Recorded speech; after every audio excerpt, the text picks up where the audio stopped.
Hello दोस्तों, मैं धीरेन स्वागत करता हूं आपका एग्ज़ाम स्टडी विद संगीता में। दोस्तों, आज की इस वीडियो में हम बात करेंगे एनसीईआरटी सार संग्रह महेश कुमार वर्णवाल जी के बुक से विज्ञान एवं प्रौद्योगिकी के प्रश्नों की, यानी कि साइंस एंड टेक्नोलॉजी। आप किसी भी एग्ज़ाम की तैयारी कर रहे हों, चाहे वे रेलवे के एग्ज़ाम हो, एसएससी के, या फिर किसी स्टेट लेवल के एग्ज़ाम, साइंस एंड टेक्नोलॉजी एक मोस्ट इंपॉर्टेंट टॉपिक होता है जो कि एग्ज़ाम में बार बार यहाँ से क्वेश्चन रिपीट होते हैं। और दोस्तों, ये बुक है आपका एनसीईआरटी सार संग्रह, जो कि महेश कुमार वर्णवाल जी के द्वारा लिखा गया है। और ये बुक आपके हर प्रकार के, यानी कि किसी भी प्रकार के कंपटीशन के लिए इम्पोर्टेंट रहती है। ये वीडियो यदि आपको अच्छा लगे, हेल्पफुल लगे, तो प्लीज़ वीडियो को लाइक और शेयर जरूर कीजिएगा। और यदि अब तक आपने हमारे चैनल को सब्सक्राइब नहीं किया है तो प्लीज़ चैनल को सब्सक्राइब जरूर कीजिएगा, जिससे कि आपको मेरे आने वाले नए वीडियो का नोटिफिकेशन टाइम पर मिलता रहे। तो चलिए हम अपनी क्लास शुरू करते हैं। साइंस एंड टेक्नोलॉजी यानी कि विज्ञान एवं प्रौद्योगिकी, चैप्टर है पहला जैव प्रौद्योगिकी यानी कि बायोटेक्नोलॉजी। आनुवांशिकी रोगों की पूर्व सूचना प्राप्त करने की तकनीक क्या कहलाती है? तो इसको जीन प्रौद्योगिकी यानी कि जेनेटिक टेक्नोलॉजी कहा जाता है। जीनोम का संपूर्ण ज्ञान सर्वप्रथम किस पौधे से प्राप्त हुआ था? तो देखिए, इस पौधे का नाम है एरोबिडोप्सिस। एरोबिडोप्सिस नामक पौधे से जीनोम का संपूर्ण ज्ञान सर्वप्रथम प्राप्त हुआ। पैतृकता पैतृकता सिद्ध करने के लिए किस तकनीक का प्रयोग किया जाता है? तो डीएनए फिंगरप्रिंटिंग को यहाँ प्रयोग किया जाता है। ठीक है, इंपॉर्टेंट फैक्ट बनता है। गुणसूत्र यानी कि क्रोमोसोम डीएनए एवं हिस्टोन प्रोटीन से निर्मित होता है। डीएनए परीक्षण की तकनीक किसके द्वारा विकसित की गई? इंपॉर्टेंट क्वेश्चन है। डीएनए परीक्षण की तकनीक डॉक्टर एलेक जेफ्रीज के द्वारा विकसित की गई। क्या नाम है इनका? डॉक्टर एलेक जेफ्रीज द्वारा। भारत के किस वैज्ञानिक ने ट्रांसजेनिक सिल्क वर्म का विकास किया था? तो देखिए, इनका नाम है प्रोफेसर गोपीनाथ। ठीक है, याद रखिएगा, प्रोफेसर गोपीनाथ। 2 and 4D किसका उदाहरण है? तो 2 and 4D ये दोस्तों खरपतवार नासी का उदाहरण है। बायोचिप में क्या होता है? क्वेश्चन है, बायोचिप में क्या होता है? इंपॉर्टेंट क्वेश्चन है। तो बायोचिप में आरएनए, डीएनए तथा प्रोटीन होते हैं। इंपॉर्टेंट क्वेश्चन रहेगा, राष्ट्रीय रोग प्रतिरक्षा संस्थान। ठीक है, राष्ट्रीय रोग प्रतिरक्षा संस्थान ये कहाँ स्थित है? तो ये आपके नई दिल्ली में स्थित है। कहाँ पर? नई दिल्ली में। किस वैज्ञानिक को प्रतिरक्षा विज्ञान का जनक माना जाता है? इंपॉर्टेंट क्वेश्चन है ये। किस वैज्ञानिक को प्रतिरक्षा का जनक माना जाता है, प्रतिरक्षा विज्ञान का? तो इनका नाम है एडवर्ड जेनर। भारत का कौन सा एकमात्र शोध संस्थान डीएनए फिंगरप्रिंटिंग जैव तकनीक से संबंधित है? तो इसका नाम देखिए, सेल्यूलर एंड मॉलिक्यूलर बायोलॉजी केंद्र। कहाँ पर है ये? हैदराबाद में। इंपॉर्टेंट फैक्ट है, राष्ट्रीय डेयरी शोध संस्थान के वैज्ञानिकों द्वारा अगस्त 2010 में हरियाणा के करनाल में गरिमा सेकंड नामक एक क्लोन भैंस को विकसित किया गया था। ठीक है, याद रखिएगा, इसका नाम गरिमा सेकंड नामक एक क्लोन भैंस विकसित की गई थी। एक ऐसी जैविक रचना जो एकमात्र जनक अथवा माता अथवा पिता से अलैंगिक विधि द्वारा उत्पन्न होती है, क्या कहलाती है? तो इसको बोलते हैं क्लोन। क्या कहते हैं इसको? क्लोन कहते हैं इसको। इंपॉर्टेंट क्वेश्चन दोस्तों, मनुष्य द्वारा निर्मित आनुवांशिकी रूप से अभियंत्रित प्रथम जीवित जीव कौन सा है? तो इसका नाम है डॉली। क्या नाम है इसका? डॉली। वैज्ञानिकों ने किस मास्टर जीन की खोज की जो अनेक प्रकार के कैंसर के लिए उत्तरदायी माना जाता है? तो उसका नाम है यूटीएक्स। ठीक है, यूटीएक्स जीन। विश्व स्तर के प्रोग्राम मानव जीनोम परियोजना का उद्देश्य क्या है? तो इसका उद्देश्य है मानव जीनों और उनके अनुक्रमों की पहचान एवं मानचित्रण करना। परखनली शिशु के जन्म के लिए निषेचन यानी कि फर्टिलाइजेशन कहाँ किया जाता है? तो ये माता के शरीर के बाहर किया जाता है। कहाँ पर? माता के शरीर के बाहर। वह बच्चा जिसमें डीएनए का अधिकांश भाग उसके माता और पिता से तथा कुछ भाग किसी महिला प्रदाता से प्राप्त होता है, क्या कहलाता है? तो इसको बोलते हैं 3 पेरेंट बेबी। क्या बोलते हैं? 3 पेरेंट बेबी। किस वैज्ञानिक को सुजनिकी का जनक कहा जाता है? तो उनका नाम है फ्रांसिस गाल्टन। क्या नाम है? Francis Galton. इंपॉर्टेंट फैक्ट है यहाँ पर एक, देखते हैं क्या कह रहा है। जेम्स डी वाटसन तथा फ्रांसिस क्रिक द्वारा डीएनए की संरचना के द्वि हेलिक्स संरचना यानी कि डबल हेलिक्स स्ट्रक्चर को पहली बार वर्ष 1953 में प्रस्तुत किया गया था। मोस्ट इंपोर्टेंट है, ध्यान रखिएगा ये क्वेश्चन।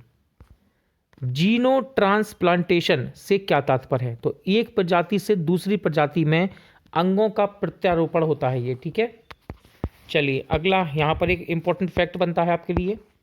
क्या कह रहा है? अनुवांशिकी अभियांत्रिकी से बैगन की एक नई किस्म बीटी बैगन विकसित की गई, जिसका लक्ष्य इसे नाशक जीव सह बनाना था, ठीक है, ध्यान रखिएगा। भारत में जैव प्रौद्योगिकी विभाग की स्थापना किस वर्ष की गई? तो भारत में जैव प्रौद्योगिकी विभाग की स्थापना यानी कि डिपार्टमेंट ऑफ बायोटेक्नोलॉजी की स्थापना 1986 में की गई। कब? 1986 में। डीएनए में कौन सी शर्करा पाई जाती है? तो उसमें पेंटोज शर्करा पाई जाती है। कौन सी? पेंटोज शर्करा। मानव की पहचान सुनिश्चित करने के लिए जैव प्रौद्योगिकी यानी कि बायोटेक्नोलॉजी पर आधारित अत्याधुनिक तकनीक को क्या कहा जाता है? तो इसको बोलते हैं डीएनए अंगुली छापन यानी कि डीएनए फिंगरप्रिंटिंग, ठीक है, डीएनए फिंगरप्रिंटिंग। अब देखिए यहाँ पर एक इंपॉर्टेंट फैक्ट है, यानी कि आप एक लाइन लिखिए, इसको देख लेते हैं। देखिए सबसे इंपॉर्टेंट है, वैज्ञानिक जेम्स डी वाटसन को आनुवांशिकी के क्षेत्र के कार्य के लिए नोबेल पुरस्कार प्रदान किया गया था। इंपॉर्टेंट फैक्ट है, बीटी बैंगन महीको मल्टीनेशनल कंपनी द्वारा बीटी बैगन विकसित किया गया था, ठीक है, बीटी बैगन को विकसित किया गया। राष्ट्रीय वनस्पति शोध संस्थान कहाँ स्थित है? इंपॉर्टेंट क्वेश्चन है। तो ये उत्तर प्रदेश के लखनऊ में है। कहाँ पर? उत्तर प्रदेश के लखनऊ में। एग्जाम में पूछा था ये क्वेश्चन। हाइब्रिडोम प्रौद्योगिकी एक नया जीव प्रौद्योगिकीय उपागम है। तो देखिए एक कॉलोनी प्रतिरक्षियों के वाणिज्यिक उत्पादन के लिए है ये, ठीक है, ध्यान रखिएगा इसको। राष्ट्रीय जैविक खेती केंद्र कहाँ स्थित है? क्वेश्चन है राष्ट्रीय जैविक खेती केंद्र कहाँ स्थित है? ये उत्तर प्रदेश के गाजियाबाद में है। फैक्ट देखते हैं, टेरी नई दिल्ली द्वारा विकसित की गई माइकोराइजा नामक फफूंदी फसलों तथा वृक्षों सहित लगभग सभी प्रकार के पौधों के लिए उपयुक्त मानी जाती है ये, ठीक है, ध्यान रखिएगा इसको। चलिए अगला क्वेश्चन देखते हैं, सुपर राइस किसके द्वारा विकसित किया गया था? तो दोस्तों सुपर राइस डॉक्टर GS खुश द्वारा विकसित किया गया था, ठीक है। अंतर्राष्ट्रीय चावल शोध संस्थान मनीला में कार्यरत है ये, ठीक है, ध्यान रखिएगा इसको भी। बीटी कपास के उत्पादन से कौन सा सूक्ष्म जीव संबंधित है? तो देखिए बीटी कपास के उत्पादन से कौन सा सूक्ष्म जीव संबंधित है? उसका नाम है बैसिलस यूरिंजेंसिस, ठीक है, यूरिंजेंसिस नामक जीवाणु।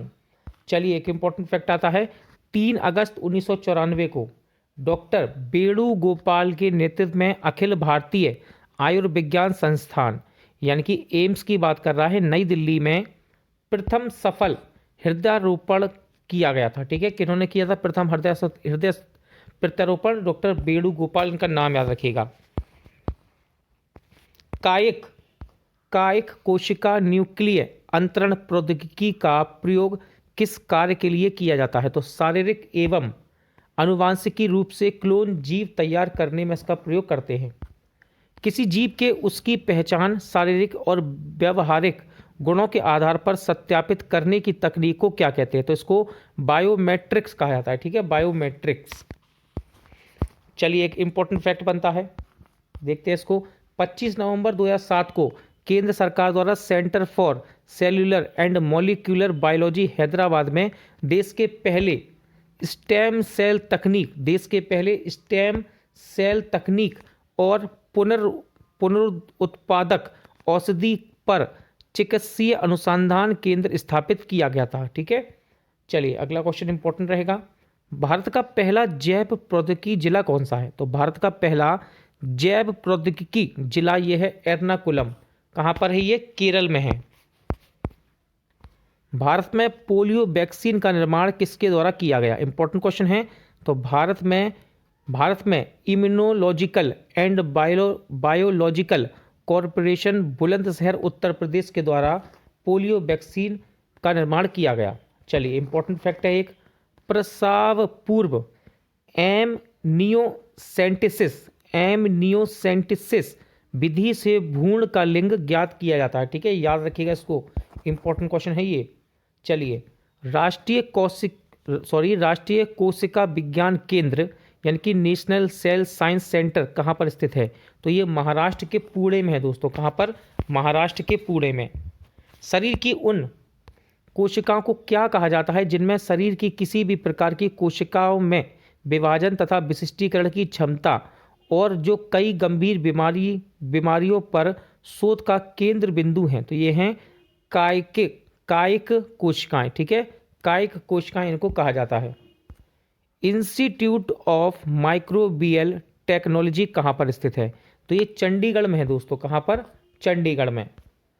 अंगुलियों के निशान यानी कि उंगलियों की बात कर रहा है, अंगुलियों के निशान को बहुरंगीय सतह पर उभारने हेतु किस रसायन का प्रयोग किया जाता है? तो इसका नाम है फ्लोरोसेंट पाउडर। ठीक है, फ्लोरोसेंट पाउडर होता है ये।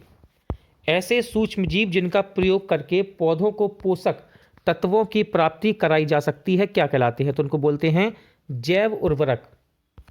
राष्ट्रीय पादप जैव प्रौद्योगिकी केंद्र, ठीक है ना, यानी कि नेशनल प्लांट बायोटेक्नोलॉजी सेंटर कहाँ स्थित है? तो ये नई दिल्ली में है। लखनऊ में विश्व का दूसरा तथा एशिया का प्रथम डीएनए बैंक कहाँ स्थापित किया गया है? तो ये किया गया बायोटेक पार्क में। कहाँ पर? बायोटेक पार्क में। जब कोई, देखिए फैक्ट है यहाँ पर, जब कोई जीन एक या दो से अधिक भिन्न भिन्न लक्षणों को एक साथ नियंत्रित करता है तो यह स्थिति बहुप्रभाविता, ठीक है, बहुप्रभाविता कहलाती है। अगला क्वेश्चन है, सुनहरे धान में बीटा कैरोटीन निर्माण करने वाले जीन को किस नाम से जाना जाता है? तो देखिए इसको फाइटोन सिंथेज तथा फाइटोन डिजाटूरेज नाम से जाना जाता है। देश में दो प्रमुख ऊतक संवर्धन प्लांट संयंत्र कहाँ पर स्थापित किए गए हैं? तो देखिए राष्ट्रीय रासायनिक प्रयोगशाला पुणे में, ठीक है, और टाटा ऊर्जा अनुसंधान संस्थान नई दिल्ली में इनको स्थापित किया गया है।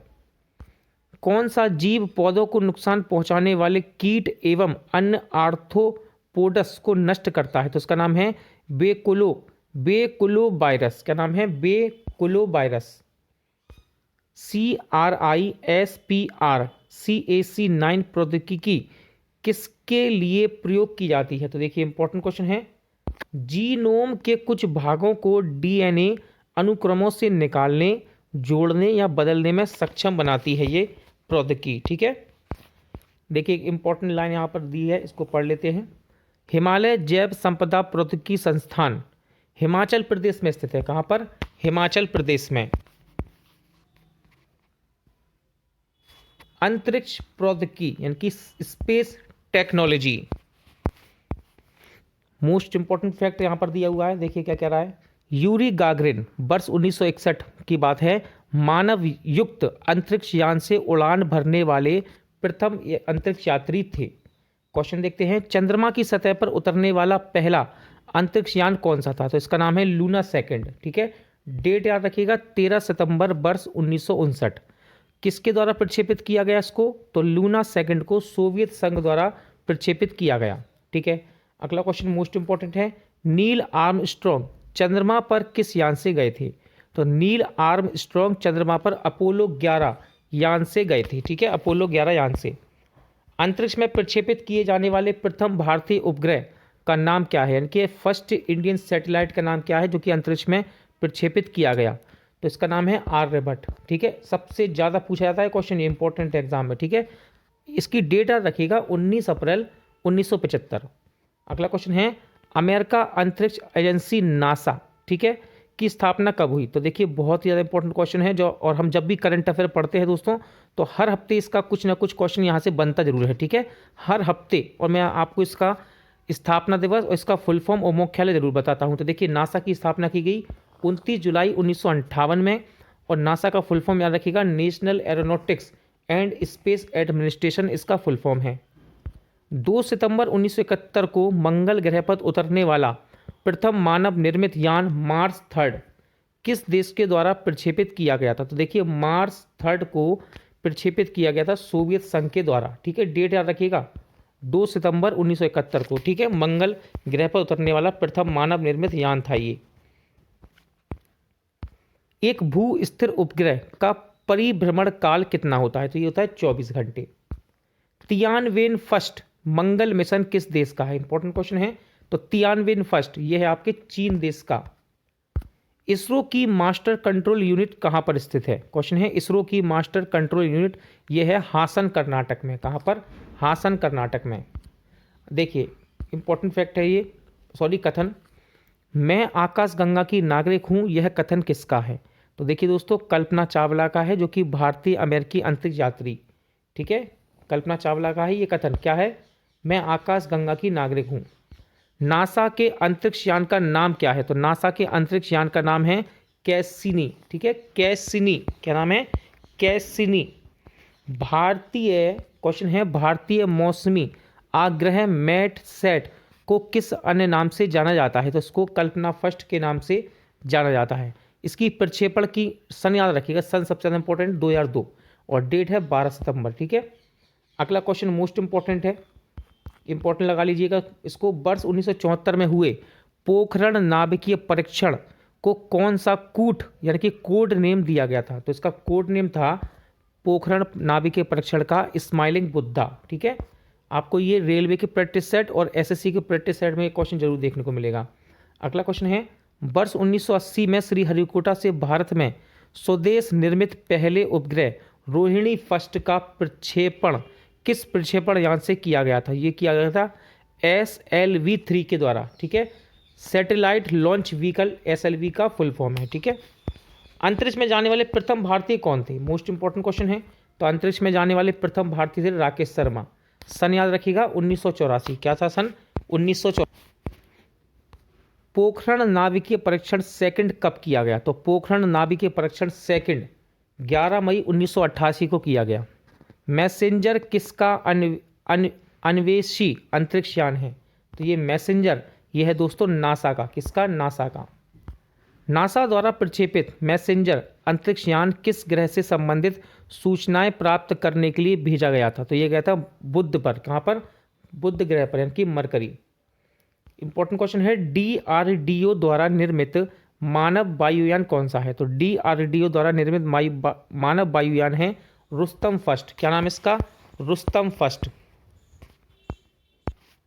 अगला क्वेश्चन है, क्यूरियोसिटी रोवर किस ग्रह की जानकारी जुटाने के लिए प्रक्षेपित किया गया? तो ये किया गया मंगल की जानकारी जुटाने के लिए।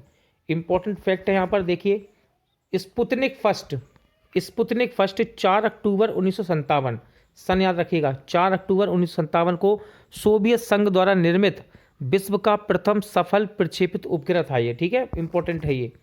अगला क्वेश्चन है, नासा की जेट प्रोड़ोदन प्रयोगशाला, ठीक है, कहाँ पर स्थित है? तो ये कैलिफोर्निया में है। कहाँ पर? कैलिफोर्निया में। चलिए इंपॉर्टेंट क्वेश्चन बनता है यहाँ पर, भारतीय अंतरिक्ष अनुसंधान संगठन, ठीक है, इंग्लिश में कहते हैं इंडियन स्पेस रिसर्च ऑर्गेनाइजेशन, जिसको आप इसरो कहते हैं, ठीक है, शॉर्ट में, की स्थापना कब की गई? तो ये की गई थी 1969 में। इंपॉर्टेंट है, ध्यान रखिएगा, बार बार एग्जाम में ये रिपीट होता है क्वेश्चन। इसरो का फुल फॉर्म हिंदी में भी याद रखिएगा, इंग्लिश में तो पूछता ही है। कब स्थापना हुई? 1969 में। अगला क्वेश्चन है, सोवियत संघ की सहायता से भारत का पहला रिमोट सेंसिंग सैटेलाइट कहाँ से प्रक्षेपित किया गया? तो ये किया गया था बेकोनूर से। कहाँ से? बेकोनूर से। विक्रम साराभाई अंतरिक्ष केंद्र कहाँ पर स्थित है? आप देखिए भाई, BSSC, इसको भी याद रखिएगा, ठीक है, हो सकता है एग्जाम में यहीं से इतना ही लिख कर दे दे आपको। BSSC का SSC कहाँ पर स्थित है? तो ये तिरुवनंतपुरम केरल में है, ठीक है। विक्रम साराभाई अंतरिक्ष केंद्र कहाँ पर है? केरल के तिरुवनंतपुरम में।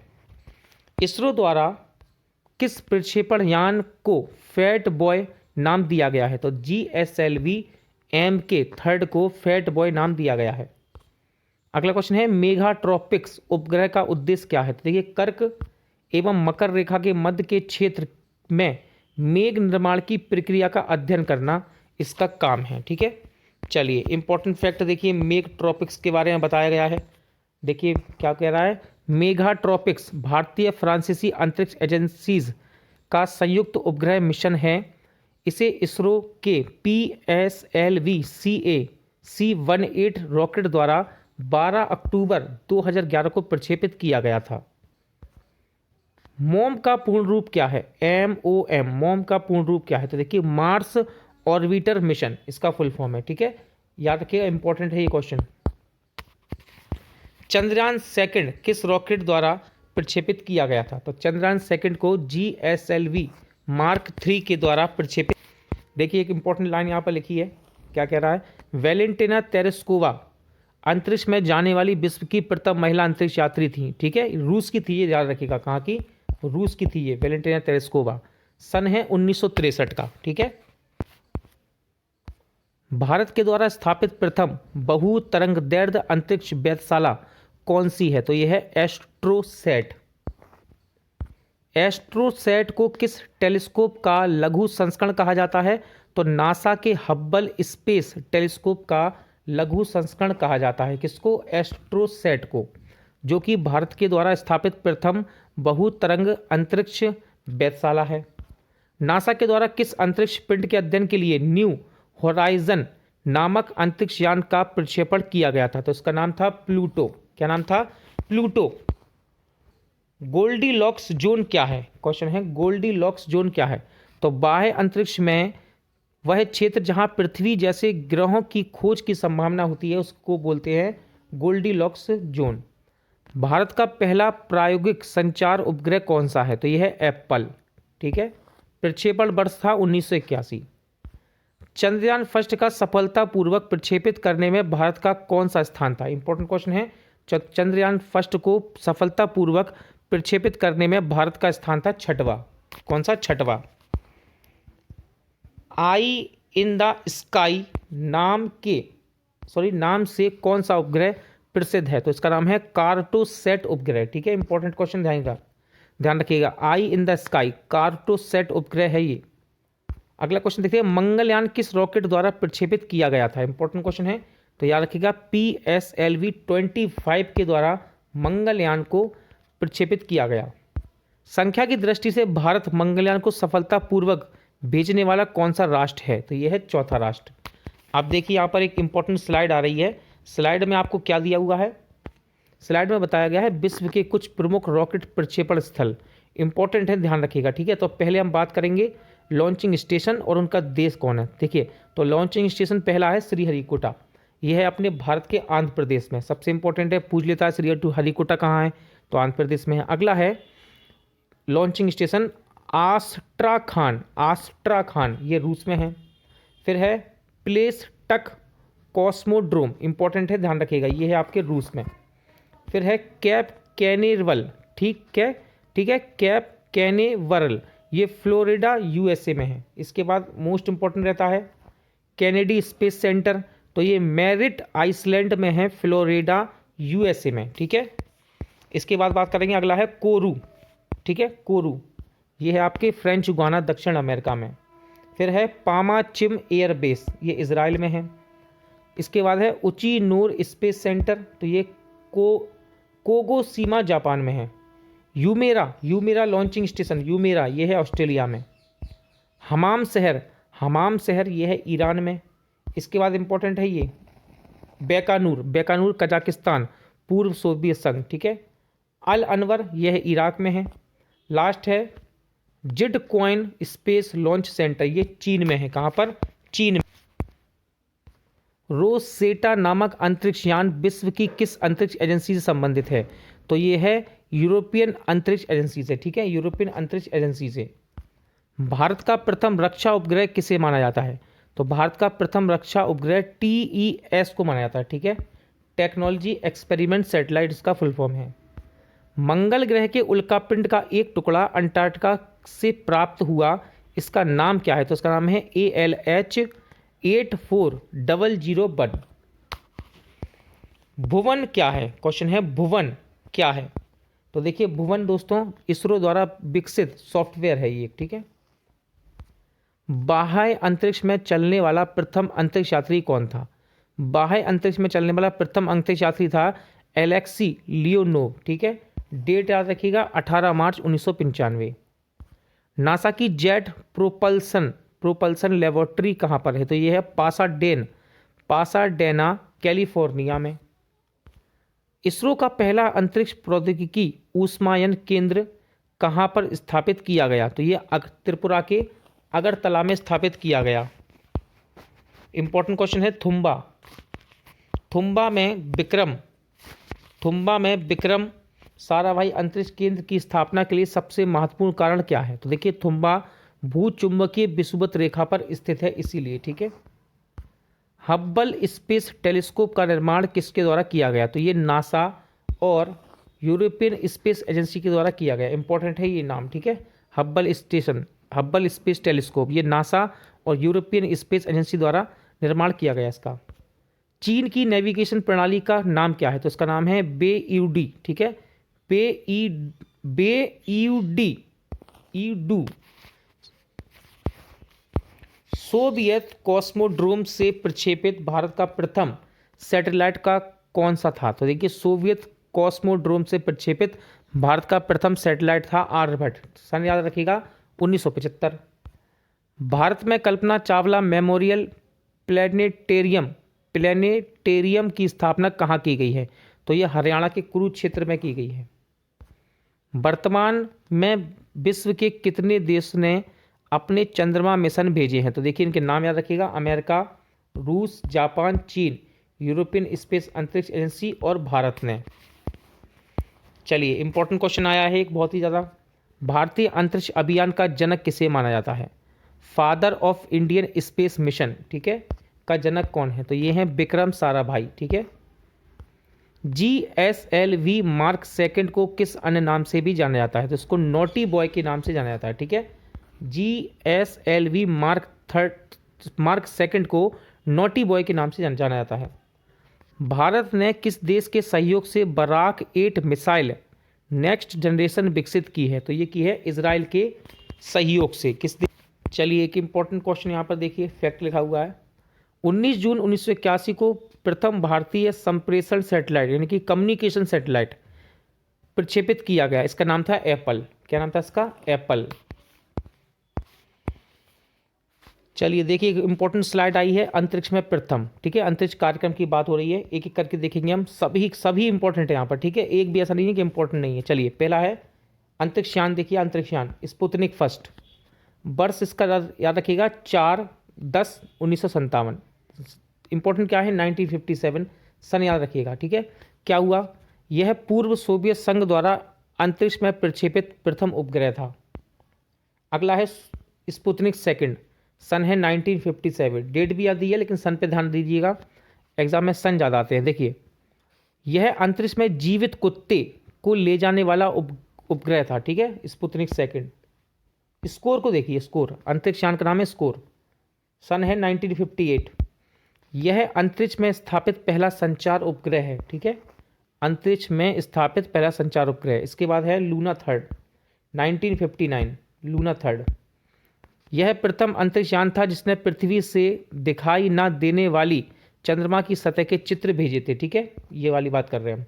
अगला है वोस्टॉक फर्स्ट 1961, इसका वर्ष है अंतरिक्ष यान का। क्या हुआ इसमें खासियत क्या है? देखिए पूर्व सोवियत संघ के अंतरिक्ष यात्री यूरी गागरिन ने अप्रैल 1961 में पृथ्वी की परिक्रमा की थी। यह मानव द्वारा की गई प्रथम अंतरिक्ष यात्रा थी, ठीक है, वोस्टॉक फर्स्ट। अब देखिए अगला है वोस्टॉक 6, सन है 1963 का।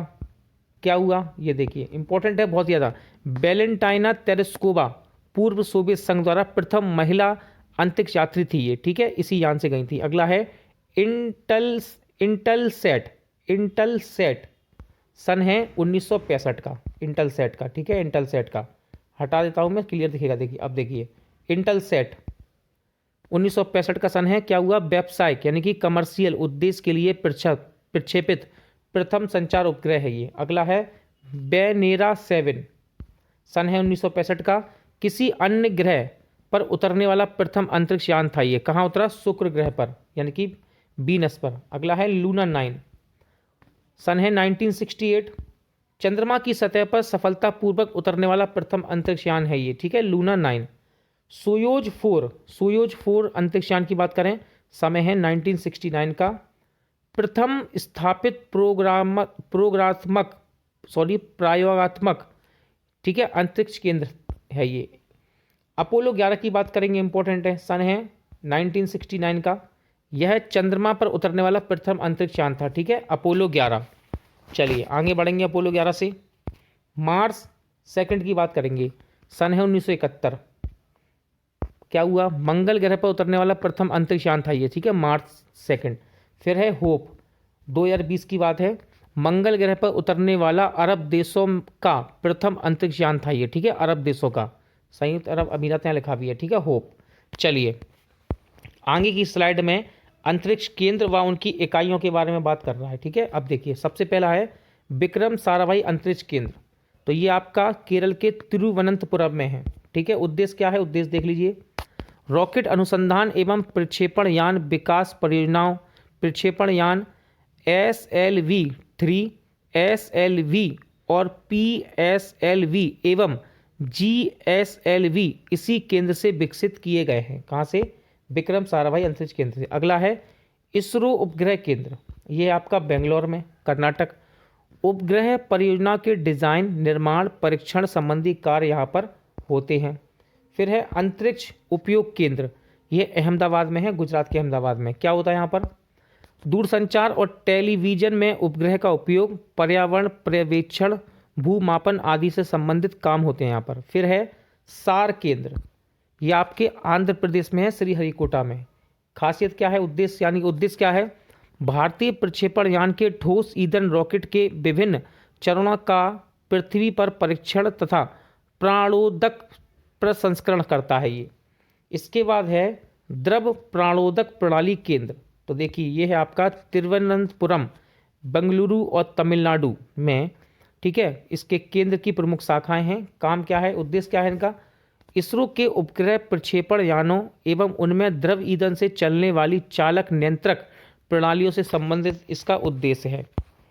इसके बाद है इसरो टेलीमेट्री निगरानी एवं नियंत्रण नेटवर्क। मुख्यालय देखिए बेंगलोर मुख्यालय, भूकेंद्र श्रीहरिकोटा, तिरुवनंतपुरम, बेंगलोर, लखनऊ, पोर्ट ब्लेयर, मॉरिशस, ठीक है। अब देखिए उद्देश्य देखिए, इन केंद्रों से, इनके केंद्र हैं ये, इसके कहाँ का केंद्र ये बताया गया, ठीक है, केंद्र हैं। इन केंद्रों से इसरो के प्रमुख प्रक्षेपण यानों की निगरानी की जाती है यहाँ से, ठीक है। अगला है इसरो जड़त्व प्रणाली इकाई, ये है आपके केरल के तिरुवनंतपुरम में, ठीक है। काम क्या है? उद्देश्य क्या है इसका? तो देखिए प्रक्षेपण यानों एवं उपग्रह की जड़त्व प्रणाली का विकास करना इसका काम है। अगला है राष्ट्रीय दूर संवेदी एजेंसी, ठीक है, हैदराबाद एवं प्रमुख केंद्र इसका बालानगर है, ठीक है। उद्देश्य क्या है? उद्देश्य देख लेते हैं, उपग्रह से प्राप्त आंकड़ों का उपयोग करके पृथ्वी के संसाधनों की पहचान करना इसका उद्देश्य है। चलिए एक फैक्ट यहाँ पर दिया, इसको देख लेते हैं। भारत के प्रथम एवं सबसे हल्के 3.5 किलोग्राम नैनो उपग्रह का नाम क्या है? तो इसका नाम है जुगनू। क्या नाम है? सबसे हल्के उपग्रह का नाम जुगनू। रक्षा प्रौद्योगिकी, डिफेंस टेक्नोलॉजी,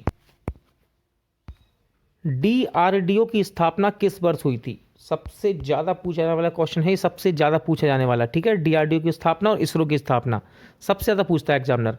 तो DRDO की स्थापना हुई 1958 में। अगला क्वेश्चन है भाभा परमाणु अनुसंधान केंद्र कहाँ पर स्थित है, जिसको हम बराक भी कहते हैं? तो ये ट्राम्बे मुंबई में है। कहाँ पर? ट्राम्बे मुंबई। हंसा 2 क्या है? तो हंसा 2 नेशनल एरोस्पेस लेबोरेटरीज द्वारा निर्मित एक प्रशिक्षण ट्रेनिंग शिप है ये, ठीक है, प्रशिक्षण यान है। क्या? हंसा 2। कम दूरी का प्रक्षेपास्त्र त्रिशूल गति की दृष्टि से किस श्रेणी का है? तो यह है पराध्वनिक प्रक्षेपास्त्र, यानी कि सुपरसोनिक मिसाइल है ये। कौन? त्रिशूल। चलिए एक इम्पोर्टेंट फैक्ट बनता है, देखते हैं। संयुक्त राज्य अमेरिका तथा तत्कालीन रूसी संघ के मध्य नाभिकीय शस्त्रों पर कटौती करने की रणनीतिक आक्रामक शस्त्रों को सीमित करने के लिए वर्ष 2010 में न्यू स्टार्ट संधि की गई थी। ठीक है, न्यू स्टार्ट संधि के बारे में बताया गया यहाँ पर।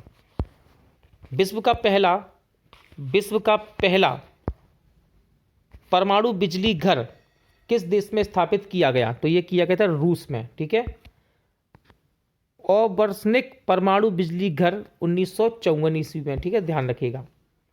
सतह से सतह पर मार करने वाली भारतीय रक्षा मिसाइल कौन सी है? तो ये है आपकी पृथ्वी। कौन सी है? पृथ्वी। अगला क्वेश्चन इंपॉर्टेंट है। T-90S युद्धक टैंक का भारतीय नाम क्या है? तो इसका नाम है भीष्म। क्या नाम है इसका? भीष्म। पूर्व राष्ट्रपति अब्दुल कलाम ने वर्ष 2006 में कौन सा लड़ाकू वायुयान उड़ाया था? तो इन्होंने सुखोई 30 MKI को उड़ाया था।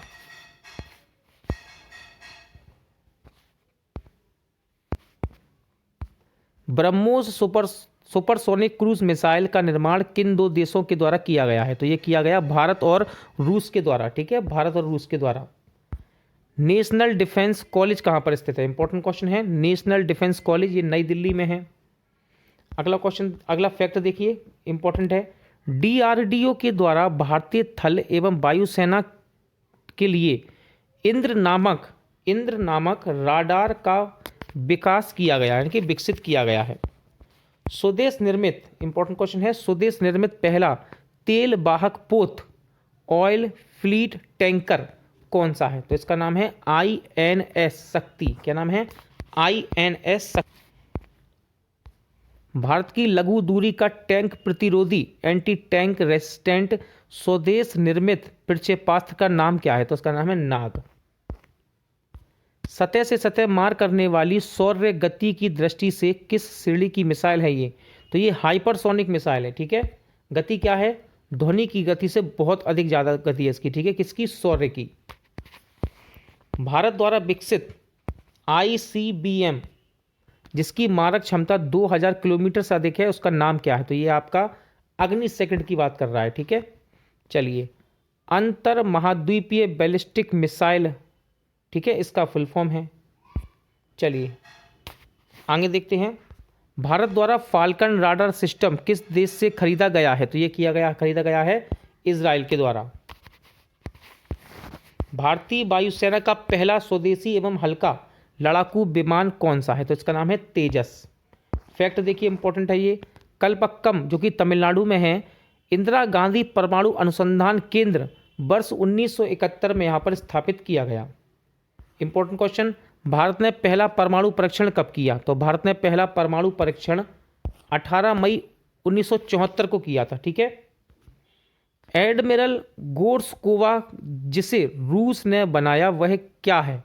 तो ये नौसैनिक विमान वाहक जहाज है। कौन? एडमिरल गोर्स्कोव। भारतीय नौसेना में सेवारत INS शक्ति क्या है? तो ये तेल वाहक पोत है। संयुक्त राज्य अमेरिका ने पहला नाभिकीय विस्फोट कहाँ किया था? तो ये व्हाइट सैंडस में किया था। कब? 16 जुलाई 1945 को। प्रक्षेपास्त्र का विकास किसके द्वारा किया गया था? तो प्रक्षेपास्त्र की मिसाइल का विकास तो वाल्टर डॉर्नबर्गर तथा वर्नहर वॉन ब्राउन के द्वारा। इंपॉर्टेंट क्वेश्चन है, ध्यान रखिएगा ये। ठीक है, ये दोनों ही नाम अच्छे से याद कर लीजिएगा, इंपॉर्टेंट है। भारत डायनामिक्स लिमिटेड का मुख्यालय कहाँ पर स्थित है? इंपॉर्टेंट क्वेश्चन है। तो भारत डायनामिक्स लिमिटेड का मुख्यालय हैदराबाद में है। नेत्र किस श्रेणी का जहाज है? तो ये मानव रहित हवाई जहाज है, नेत्र। लक्ष्य नामक मानव रहित एयरक्राफ्ट किसके द्वारा निर्मित किया गया? तो लक्ष्य नामक मानव रहित एयरक्राफ्ट ये DRDO के द्वारा विकसित किया गया है, निर्मित किया गया, सॉरी। देखिए एक बहुत ही मोस्ट इंपॉर्टेंट क्वेश्चन नीचे लिखा हुआ है, पढ़िए इसको। नाग की बात कर रहा है। नाग एक टैंक रोधी मिसाइल है जो दागो और भूल जाओ के सिद्धांत पर काम करता है। ठीक है, दागो और भूल जाओ, देखिए लिखा है दागो और भूल जाओ टैंक भी इसको कहते हैं। किसको? नाग को। क्वेश्चन है पृथ्वी क्या है? तो सतह से सतह मार करने वाली कम दूरी की प्रक्षेपास्त्र श्रृंखला है ये। कौन? पृथ्वी। याद रखिएगा, इंपॉर्टेंट है। DRDO द्वारा विकसित इंद्र क्या है? तो इंद्र क्या है? डॉपलर राडार प्रणाली है ये। ठीक है, इंद्र क्या है? डॉपलर राडार प्रणाली। अब राडार का देखिए, रेडियो डिटेक्शन एंड रेंजिंग इसका फुल फॉर्म है। ठीक है, रेवती। रेवती क्या है? तो रेवती DRDO द्वारा नौसेना के लिए विकसित त्रिविमीय यानी कि 3D खोजी रडार है ये। कौन? रेवती। क्या नाम है इसका? रेवती। IGMDP के अंतर्गत आने वाली मिसाइल सतह से हवा में मार करने में सक्षम पहला स्वदेशी प्रक्षेपास्त्र कौन सा है? तो देखिए, पहला स्वदेशी प्रक्षेपास्त्र ये है आपका त्रिशूल। ठीक है, इंपॉर्टेंट क्वेश्चन, ध्यान रखिएगा इसको। अगला क्वेश्चन है ऑपरेशन शक्ति 98 नाम किस अभियान का गुप्त नाम था? तो ये पोखरण में 1998 में हुए परमाणु अभियान का नाम था ये। ठीक है, ऑपरेशन शक्ति 98। स्लीनेक्स क्या है? तो स्लीनेक्स भारत और श्रीलंका द्वारा किया गया संयुक्त नौसेना अभ्यास है ये। ठीक है, स्लीनेक्स। चंद्र कक्षीय मिशन सेलिन फर्स्ट किस देश से संबंधित है? तो ये जापान से संबंधित है। INS अस्त्रधारणी क्या है? तो ये टॉर्पीडो प्रमोचन और पुनर्प्राप्ति जलयान है। ठीक है, कौन? INS अस्त्रधारणी। किस इंजन में ईंधन के रूप में हाइड्रोजन तथा ऑक्सीकारक के रूप में वायुमंडलीय ऑक्सीजन का प्रयोग किया जाता है? तो यह है स्क्रैम जेट इंजन। ठीक है, स्क्रैम जेट इंजन। भारत की पहली सशस्त्र परमाणु पनडुब्बी कौन सी है? इंपॉर्टेंट क्वेश्चन है। तो उसका नाम है INS अरिहंत। ठीक है, INS अरिहंत।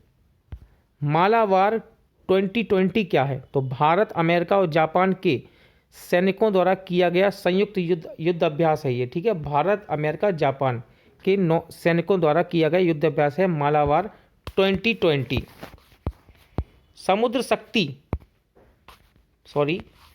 समुद्र शक्ति किन देशों के मध्य का नौसैनिक अभ्यास है? तो दोस्तों, समुद्र शक्ति भारत और इंडोनेशिया के बीच नौसैनिक अभ्यास है। चर्चित राफेल विमान सौदा भारत ने किस देश के साथ किया? मोस्ट इंपॉर्टेंट है, ध्यान रखिएगा। आंसर है फ्रांस। अस्त्र किस प्रकार का प्रक्षेपास्त्र है? तो आकाश से आकाश में मार करने वाली बैलिस्टिक मिसाइल है ये। कौन? अस्त्र। अगला है T-90 भीष्म क्या है? तो तीसरी पीढ़ी का युद्धक टैंक है ये। रक्षा मंत्रालय द्वारा प्रति 2 वर्ष पर आयोजित की जाने वाली रक्षा प्रदर्शनी जिसको हम डिफेंस एक्सपो कहते हैं, वर्ष 2020 में कहाँ आयोजित की गई? तो ये लखनऊ उत्तर प्रदेश में की गई थी। ठीक है, याद रखिएगा, हर प्रत्येक 2 वर्ष में की जाती है। ठीक है, 5 से 9 फरवरी 2020 के बीच में इसको आयोजित किया गया। चलिए कुछ महत्वपूर्ण तथ्य देखते हैं लड़ाकू विमानों के बारे में। तो पहला है यहाँ पर आपका तेजस। देखिए यहाँ पर केवल मैं यहाँ क्लिक करूँगा केवल। ठीक है, यहाँ बार बार क्लिक करते हैं ना तो आपको कुछ नज़र नहीं आएगा फिर। ठीक है, तो चलिए बात करेंगे हम तेजस की। तेजस स्वदेशी निर्मित भारत का हल्का लड़ाकू विमान है। इसका विकास हिंदुस्तान एरोनॉटिक्स लिमिटेड ने किया है। यह एक बहुउद्देशीय सुपरसोनिक विमान है जो हवा से सतह और हवा से समुद्र में मार करने में सक्षम है। ठीक है, मेन पॉइंट क्या है? स्वदेशी निर्मित है, हल्का लड़ाकू विमान है, हिंदुस्तान एरोनॉटिक्स ने बनाया है और ये सुपरसोनिक विमान है। और कहाँ कहाँ ये मार करता है? हवा से सतह और हवा से समुद्र में। अगला है राफेल। देखिए, राफेल बहुउद्देशीय लड़ाकू विमान है जो हवा से सतह में 600 किलोमीटर तक निशाना साध सकता है। इसकी मारक क्षमता 3700 किलोमीटर है। इसका निर्माण फ्रेंच कंपनी डसॉल्ट एविएशन ने किया है। ठीक है, इंपॉर्टेंट है ये फैक्ट। चलिए अगला है सुखोई 30। यह भारतीय वायुसेना में शामिल अत्याधुनिक लड़ाकू विमान है। इसे रूस से खरीदा गया सुखोई 30 को।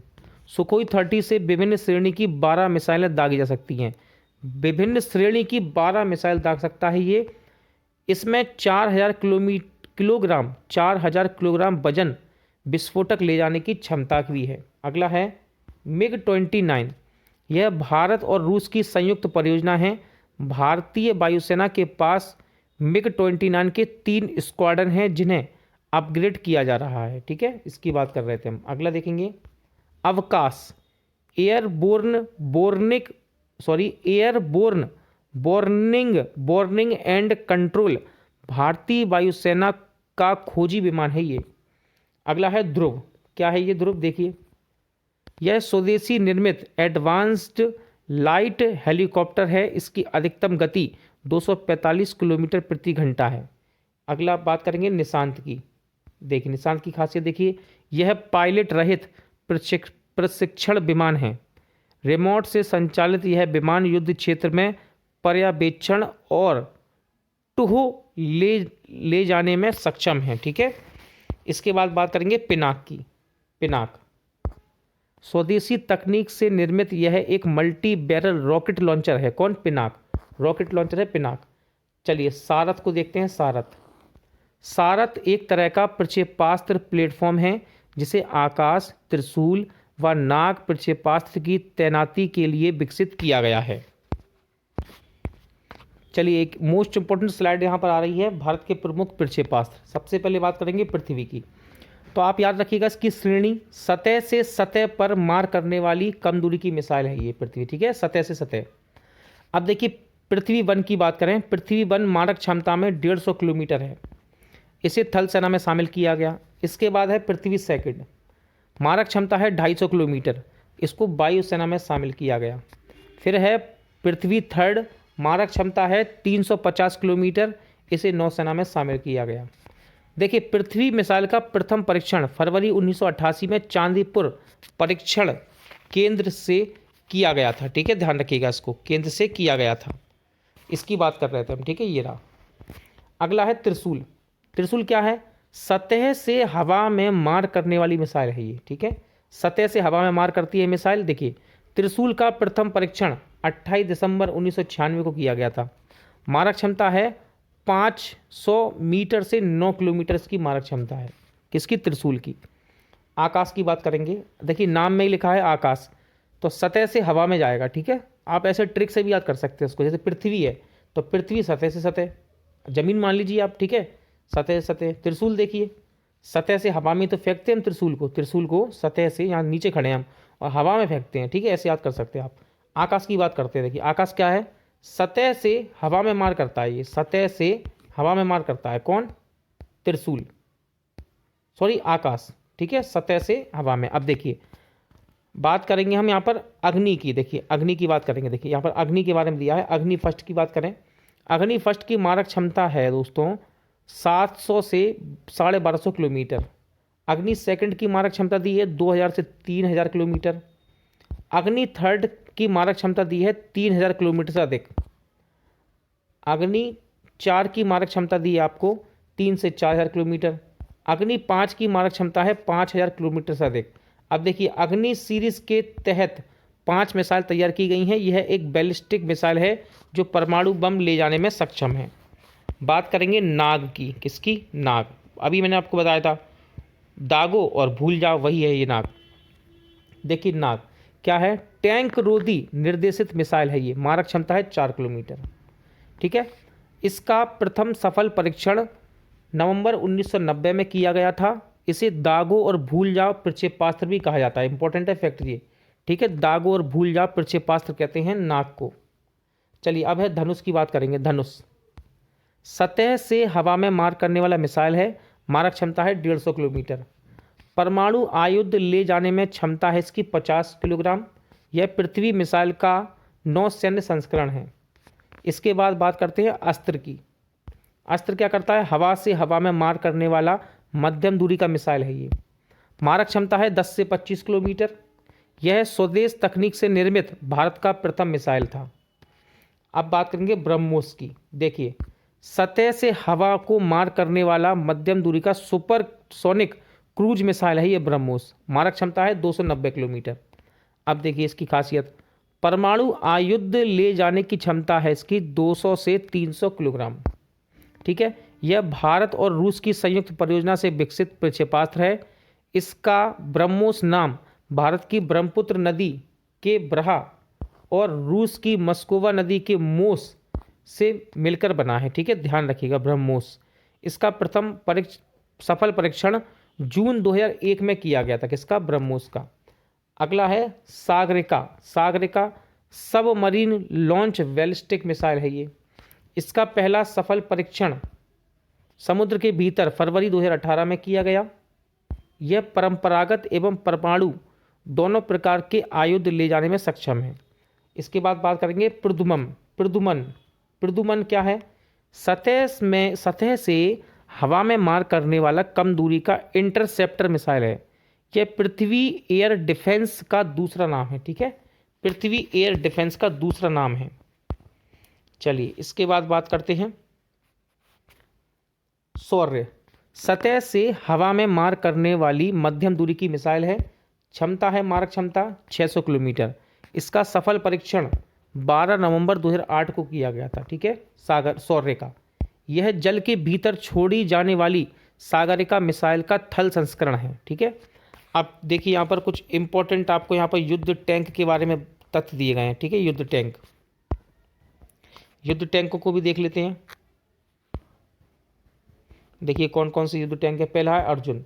अर्जुन के बारे में जान लीजिए, इंपॉर्टेंट है ये। देखिए स्वदेशी तकनीक से युक्त इस टैंक का विकास डीआरडीओ ने किया। इसकी भेदन क्षमता 25 किलोमीटर तथा अधिकतम गति 75 किलोमीटर प्रति घंटा है। रात में भी कार्य करने में सक्षम तथा जवानों को विषाक्ता गैस व विकिरण से सुरक्षित रखना अर्जुन टैंक की मुख्य विशेषता है। इसके बाद है भीष्म।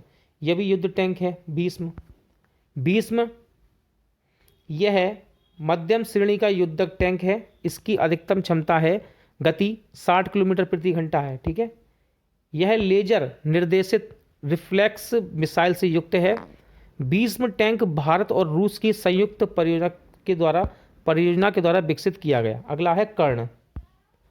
यह मध्यम श्रेणी का हल्का टैंक है जो नाभिकीय जैविक रासायनिक युद्ध सहन करने में सक्षम है। कर्ण लेजर रेंज फाइंडर तकनीक से युक्त है। ठीक है, लेजर रेंज फाइंडर तकनीक से युक्त है। कौन? कर्ण। चलिए कुछ इंपॉर्टेंट अनुसंधान वन के मुख्यालय दिए गए हैं। पहला है बराक भाभा परमाणु अनुसंधान केंद्र। इसका मुख्यालय है मुंबई में। इसके बाद है इंदिरा गांधी परमाणु अनुसंधान केंद्र। इसका मुख्यालय है कलपक्कम तमिलनाडु में। फिर है राजा रमन्ना उन्नत प्रौद्योगिकी केंद्र। यह है इंदौर मध्य प्रदेश में। फिर है आपका परमाणु खनिज अन्वेषण एवं अनुसंधान निदेशालय। ये हैदराबाद तेलंगाना में है। ठीक है, इसके बाद है परिवर्ती ऊर्जा साइक्लोट्रॉन केंद्र। ये कोलकाता के पश्चिम बंगाल में है। ठीक है, अब देखिए यहाँ पर परमाणु ऊर्जा विभाग की अन्य इकाइयाँ दी हैं। ठीक है, परमाणु ऊर्जा विभाग की अन्य इकाइयाँ तो देखिए भारी जल बोर्ड ये आपका मुंबई में है। नाविकीय ईंधन परिसर ये हैदराबाद में है। भारतीय नाविकीय ऊर्जा कॉरपोरेशन लिमिटेड ये मुंबई में है। भारतीय यूरेनियम निगम लिमिटेड ये जादूगोड़ा में है। विकिरण एवं आइसोटोप प्रौद्योगिकी बोर्ड ये आपके मुंबई में है। कहाँ पर? मुंबई में। देखिए संस्थान और उनके मुख्यालय याद कर लीजिए। यहाँ पर एग्जाम में यहाँ से क्वेश्चन बनता है। देखिए भारत इलेक्ट्रॉनिक्स लिमिटेड मुख्यालय है बेंगलोर में।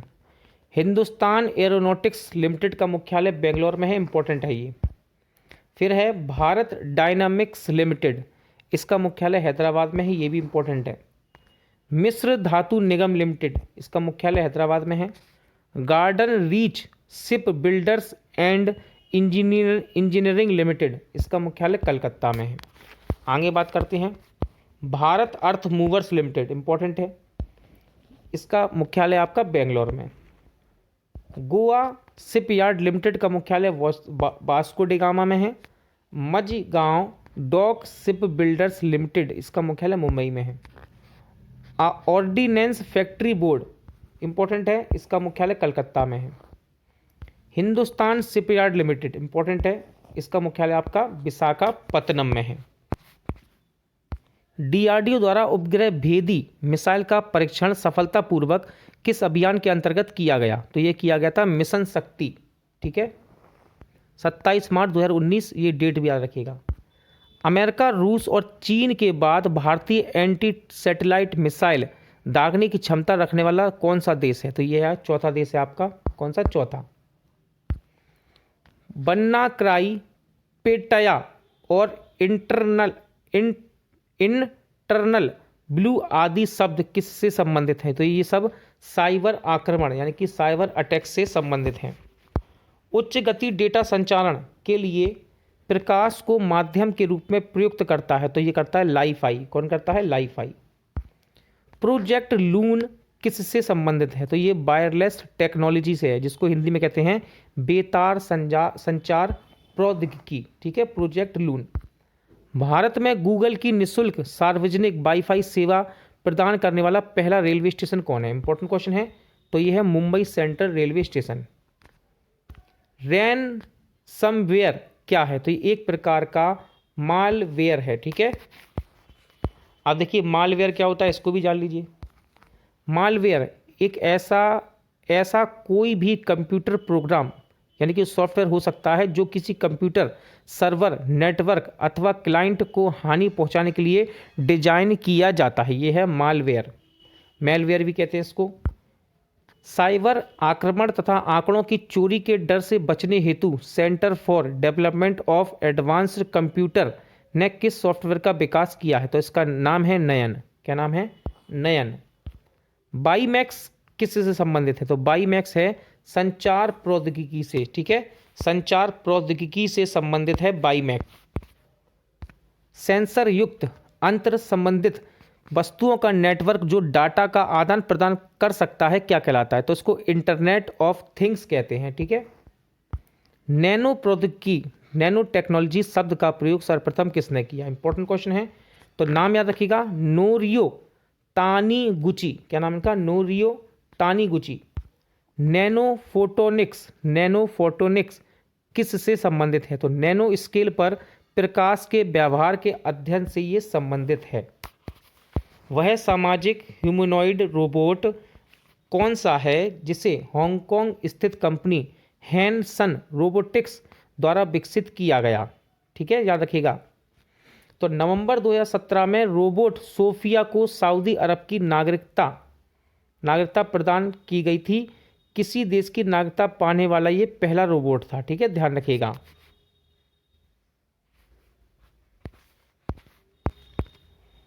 बैंकिंग परिचालन को सुदृढ़ बनाने के लिए सॉफ्टवेयर रोबोटिक्स को लागू करने वाला प्रथम भारतीय बैंक कौन सा है? इंपॉर्टेंट क्वेश्चन है, ये ध्यान रखिएगा। तो ये है आपका आईसीआईसीआई बैंक। भारत के प्रथम औद्योगिक रोबोट ब्रावो का डिजाइन एवं निर्माण किस भारतीय कंपनी द्वारा किया गया? तो ये किया गया TAL मैन्युफैक्चरिंग सॉल्यूशंस के द्वारा। ठीक है, चलिए बैलिस्टिक मिसाइल की यहाँ पर श्रेणियाँ दी गई हैं, इनको देख लेते हैं। पहला है शॉर्ट रेंज बैलिस्टिक मिसाइल, इसकी अधिकतम रेंज होती है 1000 किलोमीटर से कम। अगला है मीडियम रेंज बैलिस्टिक मिसाइल, तो ये होता है 1000 से 3000 किलोमीटर इसकी रेंज होती है। फिर है इंटरमीडिएट रेंज बैलिस्टिक मिसाइल, इसकी अधिकतम रेंज है 3000 से 5500 किलोमीटर। फिर है इंटरकॉन्टिनेंटल बैलिस्टिक मिसाइल, इसकी रेंज होती है 55,000 किलोमीटर से अधिक। एक इंपॉर्टेंट फैक्ट देखिए, कुंभकोणम तमिलनाडु के सिटी यूनियन बैंक ने नवंबर 2016 में भारत का पहला बैंकिंग रोबोट लक्ष्मी को लॉन्च किया था। चलिए साइंस एंड टेक्नोलॉजी से बनने वाले अब विविध के क्वेश्चन की बात करेंगे। अल्टिमा धुले सबसे दूर स्थित ब्रह्मांडीय पिंड है जहां तक कोई अंतरिक्षयान पहुंचा है। नवंबर 2019 में नासा द्वारा नया नाम क्या रखा गया इसका? तो इसका नाम रखा गया अरोकोथ। क्या रखा गया? अरोकोथ। चलिए प्रमुख नौवाहन प्रणाली व इनके देशों की बात करेंगे, तो इनको देखते हैं एक बार। तो देखिए पहली आपकी है ग्लोबल पोजिशनिंग प्रणाली यानी कि GPS, तो ये है अमेरिका की। फिर है कंपास नेविगेशन प्रणाली CNS, ये है आपकी चीन देश की। इसके बाद है गैलीलियो पोजिशनिंग प्रणाली, ये है यूरोपीय संघ की। फिर है ग्लोनास नेविगेशन प्रणाली, ये है रूस देश की।